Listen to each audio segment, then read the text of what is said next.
"It is not ill planned," said the governor. "If all the prisoners took it into their heads to travel 100 leagues, and their guardians consented to accompany them, they would have a capital chance of escaping." "The scheme is well known," said the inspector, "and the Abbé's plan has not even the merit of originality."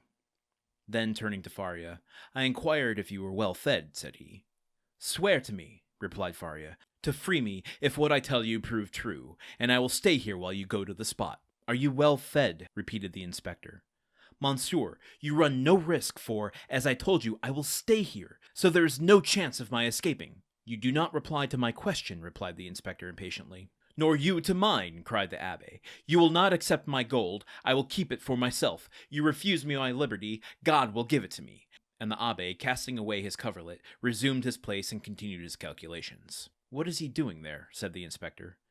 "Counting his treasures," replied the governor. Faria replied to the sarcasm with a glance of profound contempt. They went out. The turnkey closed the door behind them. "He was wealthy once, perhaps," said the inspector.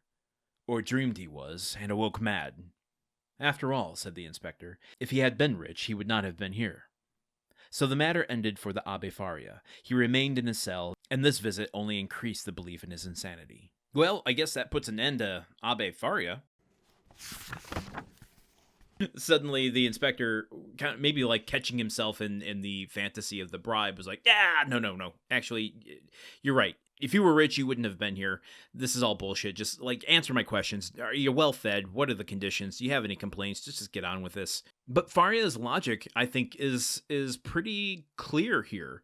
As the governor is like, "Yeah, everyone knows about this scheme. You offer treasure, you accompany them, and then they have a chance to escape. This ain't gonna happen. No, don't listen to it."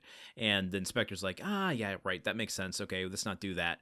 But Faria, in his logic, is saying, "I'll stay here. I'll give you the map. You go and find it, and if you find it being true, let me go." But they don't put their chips with him. They say, "Nah, you're staying here. Just answer the questions. Let me fill out this form and get on with my life." And if we could take a step back and just kind of look at the comparisons this chapter, we have two people that I believe, I mean, obviously we know Dante is telling the truth, and I believe Faria is telling the truth about this treasure and his sanity and his calculations.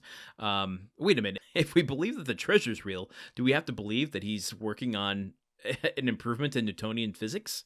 How would that have changed the world? But how, like, this institution of imprisonment is just steamrolling both of these men, who seem actually sane and might be telling the truth and are actually innocent, because the Faria also has said here, "I don't know why I'm imprisoned. Why did you capture me? Why am I in here? You haven't let me know that yet." Dante said the same thing. So this is just the institutions dismissing the truth for their own benefit, or, I guess no one's really benefiting in the scene, but, someone in this institution's benefiting, even if it's the monarchy making, a message out of these men. And as we begin to wrap up this chapter, we've got Dante, who's being given a kind of false treasure of his own, hope, as we learned in the middle of the chapter, and Faria, knowing that there is a treasure out there, that he can't touch. Both of these men having things that they can't touch, kind of puts me in mind. Now, I'm really big into Greek mythology, and particularly on a Greek mythology stint right now. So I couldn't help but think of Tantalus, who is part of the myth where he can see water and fruit, but never actually reach it. It's always just right out of his grasp. Tantalus makes a appearance or two in the video game Hades, which I've been playing a lot of lately, and I've been reading Troy by Adele Garris. Tantalus not in there, but anyway, I just in the mind of myths and how they play into this. Dare we bring Joseph Campbell into this podcast at some point? Maybe not. But then there's also Cassandra, who is in Troy by Adele Garris, who was cursed to always tell the truth but never be believed. That's also kind of playing here, and it makes me wonder how much Dumas knew of the classics and mythology, and how much he's intentionally weaving in here. But lastly, I want to just talk again about not only the dismissal, the institutional dismissal of these prisoners, but the gaslighting. I think it was stronger in an earlier chapter of like really making Dante feel like he's going crazy by insisting that he's something that he's not. But more broadly, both Dante and Faria are not just physically imprisoned, but kind of rhetorically imprisoned by having their thoughts and their demeanors dismissed before they're even seen. As the inspector is saying here, like, I would have believed this had you not told me before that he was mad. Had I not known he was mad going into this room, I don't think I would have believed that he is. So there is a kind of broader imprisonment happening of these men beyond just the walls that are holding them. And also there's a very subtle hint that Dumas is doing with identity again here with Faria, with the inspector giving just that maddening line at the end there. If he had been rich, he would not have been here. Blah, blah, hate that. But, you know, maybe Faria was rich. Not even at some point. Maybe he currently is rich and is imprisoned. And it's the world, the institutions, these things re-identifying the characters for them without their autonomy, and how identity is used as power. Like, if you don't have the control to identify yourself, you then lose the power by being identified as something by someone else. That's something maybe we should all reflect on.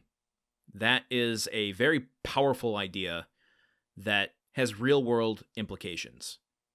We need to be able to identify what we are for ourselves and not allow someone to identify and label us as something that we're not, because we don't know what their motivations are. Sometimes we do know what their motivations are, and they're not good. Some might even say they're evil and corrupt and terrible, but there's power in claiming and embracing how you identify and not allowing someone to take that away from you, even if they do, even under the worst of circumstances. I'm put in mind of another book called Darkness at Noon by Arthur Koestler that's all about this, or George Orwell's 1984 with the 5 lights, 4 lights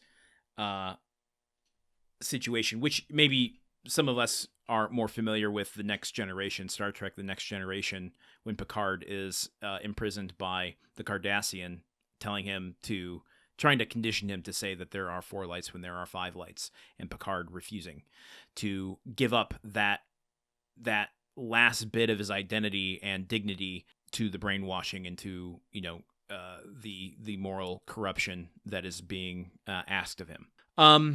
You know what? On that note, usually in the penultimate episodes, I go into all my Patreon stuff. I'm not going to do that today. I think this has been pretty heavy. Let's go into tomorrow and close out chapter 14. Thank you all for being here. Thank you all for getting through these 4 years together. I'll see you here tomorrow, folks. Okay, goodbye. The Countdown of Monte Cristo is part of the Gruntwork Podcast Network. This show is produced, edited, and hosted by Landon Solano. The original text of The Count of Monte Cristo by Alexander Dumas. Theme song by Magic Solo. If you want to support the show and others like it, visit patreon.com/gruntworkpod. Thank you for listening. See you tomorrow.